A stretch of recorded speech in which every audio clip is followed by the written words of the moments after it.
Madame, Monsieur, bonjour. Bienvenue dans votre journal. À la une de ce Savane Midi, le président du Faso, le capitaine Ibrahim Traoré, effectue son premier voyage officiel hors de l'espace de l'Alliance des États du Sahel AES depuis son arrivée au pouvoir en septembre 2022.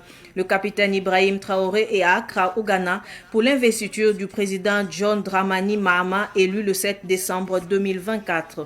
Les détails dans cette édition. Le port du casque est obligatoire pour les motocyclistes au Burkina Faso depuis plusieurs décennies, mais cette règle était rarement appliquée. Récemment, les autorités ont annoncé leur intention de sanctionner les contrevenants à cette obligation. Une équipe de Savane Média s'est intéressée à la manière dont les motocyclistes et les vendeurs de motos s'adaptent à cette nouvelle stricte application de la mesure. Élément de réponse dans ce journal. Comme je le disais en titre, le président du Faso, le capitaine Ibrahim Traoré, est à Accra au Ghana depuis ce matin pour assister à l'investiture du nouveau président ghanéen John Dramani Mahama, élu à la magistrature suprême le 7 décembre 2024.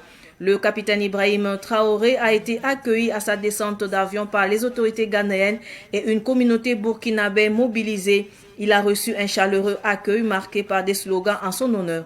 Après la cérémonie d'investiture du nouveau président ghanéen, le président du Faso prévoit de rencontrer la communauté burkinabé résidant au Ghana.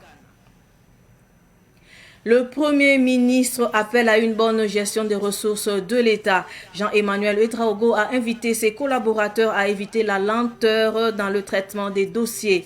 Un message livré hier à l'occasion de la première montée des couleurs de 2025 à la primature. Le résumé de Germaine Faram. À la première montée des couleurs de l'année 2025 à la primature, le Premier ministre burkinabé s'est intéressé au bon fonctionnement de son service. Jean-Emmanuel Ouedraogo a invité ses collaborateurs à faire de l'exemplarité, d'engagement et de célérité leur quotidien. Il a aussi souhaité que ses collaborateurs soient des modèles dans le respect strict des textes en matière d'utilisation des ressources que l'État met à leur disposition. Ainsi, sans langue de bois, le Premier ministre a exigé la bonne gestion des deniers publics. Jean-Emmanuel Ouedraogo a prévenu ses travailleurs qu'il ne sera pas tolérant en cas de manquement dans la gestion des deniers publics. Dans la logique d'agir vite et bien, le chef du gouvernement burkinabé a demandé à ce que ses travailleurs expédient rapidement les dossiers afin d'éviter la lenteur et le blocage intentionnel des dossiers. Pour ce faire, Jean-Emmanuel Ouedraogo a instruit son secrétaire général à veiller au respect des règles de son service en mettant en place un comité de dysfonctionnement. Dans le souci de mieux accomplir sa mission, le Premier ministre a souhaité un engagement individuel et collectif de ses personnels dans l'exercice de leurs fonctions. Le Premier ministre a terminé son message en souhaitant que l'année 2025 soit une année de retour définitif de la paix et de la cohésion sociale au Burkina Faso. Tout autre sujet à présent offre de soulagement de la population de Cambouensin dans l'arrondissement 9 de Ouagadougou. Elle a bénéficié d'une maternité au district sanitaire de Signoguin pour faciliter la prise en charge de la mère et de l'enfant. Cette maternité est le fruit de la collaboration entre le Moro Naba Baonguin et le professeur allemand Wacker Jürgen. L'inauguration a eu lieu hier au sein du CSPS à Cambouensin. Et Samuel Moko, reportage. Le district sanitaire de Signoguin, dans l'arrondissement 9 de Ouagadougou, dispose désormais d'une maternité.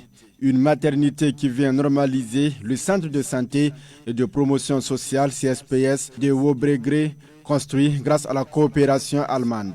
Cette maternité va donc améliorer la santé de la mère et de l'enfant dans toute la zone de Cambouensin.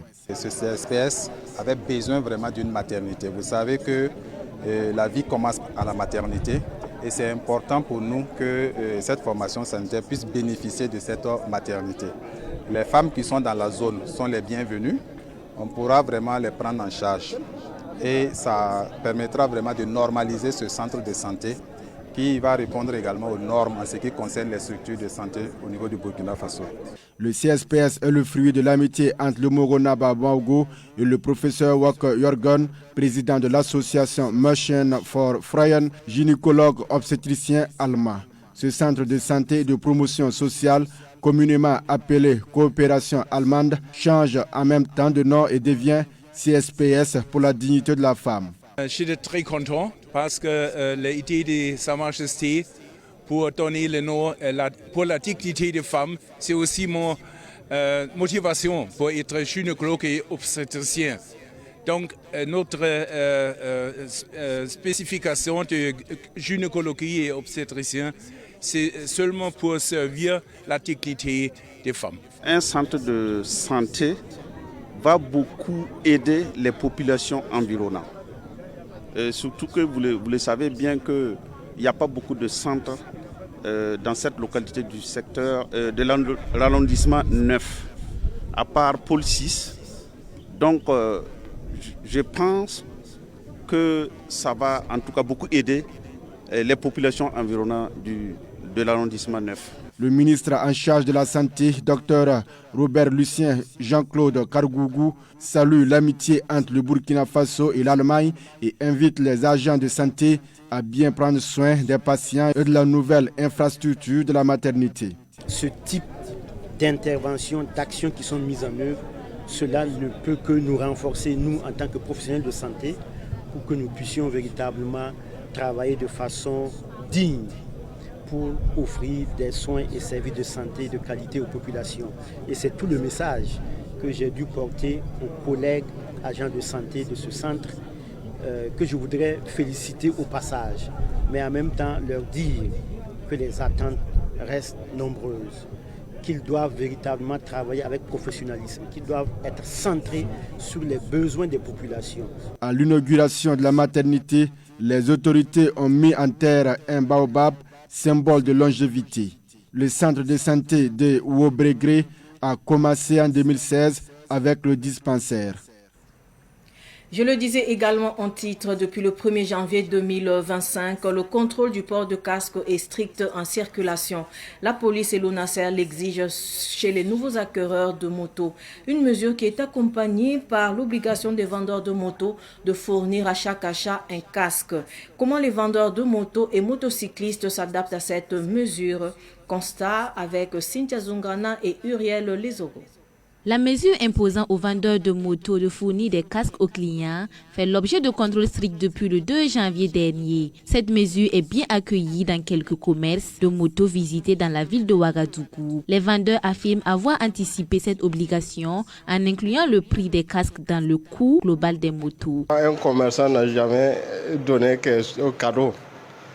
En fonction du modèle de moto, on essaie de intégrer un peu un montant pour le casque. Ici, nous on vend avec les casques, puisque toutes les motos qui viennent avec les casques, on donne les casques. Les motos aussi qui ne viennent pas les casques, on paye les casques là, et puis on ajoute, on donne à nos clients. Le prix de la casque, on insère dedans sur le prix de la moto pour que le client gagne son casque en même temps. Du côté des vendeurs de casques, certains vendeurs comme Amidou Sawadogo affirment que les ventes de casques ont certes grimpé depuis l'instauration de la mesure, mais soulignent également la hausse des prix des casques qui impacte les ventes. Sur le marché, on peut dire que ça va un peu. À l'heure là, il y a un peu le marché par rapport à ce qui s'est passé, le passé quoi. Bon, là où nous on n'est pas contents, c'est que les casques qu'on pouvait gagner moins cher, ils sont devenus un peu chers. Ce qui fait que les gens vont dire que nous on va cher, or ce n'est pas le cas. D'autres comme Nafissa Touedraogo, gérante au palais des casques à Sissin, affirme qu'il n'y a aucun changement sur le prix des casques. Sur la vente des casques, on vend comme d'habitude. Il n'y a pas les prix qui ont augmenté, tout est même chose. Nous, on vend ça. On peut dire, les prix sont abordables. Les prix sont abordables. C'est les revendeurs qui viennent payer et puis pas monter le coût à leur faveur. Avant et maintenant, c'est les mêmes prix qu'on vend avec les revendeurs. Quant aux clients comme Patrick Quintarboum, un habitué du casque depuis l'acquisition de sa moto il y a 3 ans, affirme ne pas constater une différence sur le prix actuel des casques et les prix d'avant. Je suis un habitué du casque depuis que j'ai payé ma moto il y a de cela 3 ans. Je porte le casque. Ce qui m'a amené ici au palais des casques, je suis venu pour essayer de voir comment je peux changer le design de mon casque. Je ne trouve pas vraiment que le coût des casques a un peu grimpé parce que depuis que moi j'ai payé mon casque, et je l'ai payé il y a de cela 3 ans, et quand je constate, j'essaie de demander aux vendeurs de casques, c'est le même prix qui est toujours sur le marché. La vie n'est pas monnayée, parce que si tu tiens vraiment à la vie, tu ne dois pas avoir de problème à acheter un casque. Et si tu n'as pas eu le problème à payer une moto de 800 000, 400 000, ce n'est pas 25 000 francs qui doit te manquer à payer un casque. Des usagers comme Steve Congo affirment ne toujours pas comprendre le décret, mais sort tout de même désormais avec son casque. Je portais le casque, mais depuis qu'ils ont lancé depuis que ça a été adopté, la mesure du port obligatoire, j'ai commencé à porter plus régulièrement. Je trouve qu'il y a une zone d'ombre toujours sur la mesure qui a été adoptée, puisque certains disent que ça concerne uniquement ceux qui ont acheté des motos en 2024. D'autres disent que ça concerne tout le monde. Donc jusqu'à présent, c'est pour ça que certains ne portent pas. Moi je ne sais pas, c'est pour ceux de 2024 uniquement ou bien c'est pour tout le monde. Le décret sur la vente obligatoire des motos avec un casque de protection a été pris le 1er janvier 2024 et les contrôles ont débuté à partir du 1er janvier 2025 sur les motos achetées après le 1er janvier 2024. La communauté musulmane de Sandogo dans l'arrondissement 7 de Ouagadougou a installé dimanche dernier son nouveau bureau. Ce bureau présidé par El Hadj Aboubakar Ouedraogo a pour mission de rassembler la communauté et de renforcer sa cohésion. Voici le compte rendu de Siblinon Kelsey. Ce nouveau bureau de la communauté musulmane de Sandogo dans l'arrondissement 7 de Ouagadougou, fort de 72 membres, est composé en majorité de jeunes. Son président El Hadj Aboubakar Ouedraogo, âgé de 45 ans, est appelé à piloter cette équipe. La délégation du bureau national de la communauté musulmane du Burkina Faso, dirigée par le grand imam de Ouagadougou, Cheikh Abdallah Ouedraogo, présente à cette installation, a invité le président de la communauté musulmane de Sandogo avec son équipe à œuvrer pour l'avancée de l'islam à Sandogo. Le porte-parole de la délégation dit attendre beaucoup de ce bureau local. Le président de la communauté musulmane, El Hadj Moussa Kwanda, veut que tous les présidents des bureaux locaux qui sont élus dans les cadres des bureaux locaux, puisqu'ils puissent vivre dans la cohésion sociale et puis bien s'entendre et puis ne pas avoir de difficultés dans les mosquées, se réunir à chaque fois, faire des réunions s'il y avait des difficultés pour qu'ils puissent résoudre les difficultés. C'est que le président El Hadj Moussa Kwanda a toujours proposé pour l'avancée de l'islam dans la communauté musulmane, de bien éduquer les enfants dans les mosquées, les vieux et puis la jeunesse. Le problème d'aujourd'hui, c'est la jeunesse qui a le rôle à bien regarder les problèmes de la mosquée pour que l'islam puisse aller de l'avant. Le grand imam de Ouagadougou et les sages de la CMBF Sandogo ont invité les membres du bureau à l'entente, à l'union et à la cohésion sociale pour faire avancer l'islam. Ils les ont exhortés à œuvrer surtout à l'éducation des enfants à travers la construction d'écoles coraniques. Les membres du bureau ont prêté oreille attentive au conseil des sages.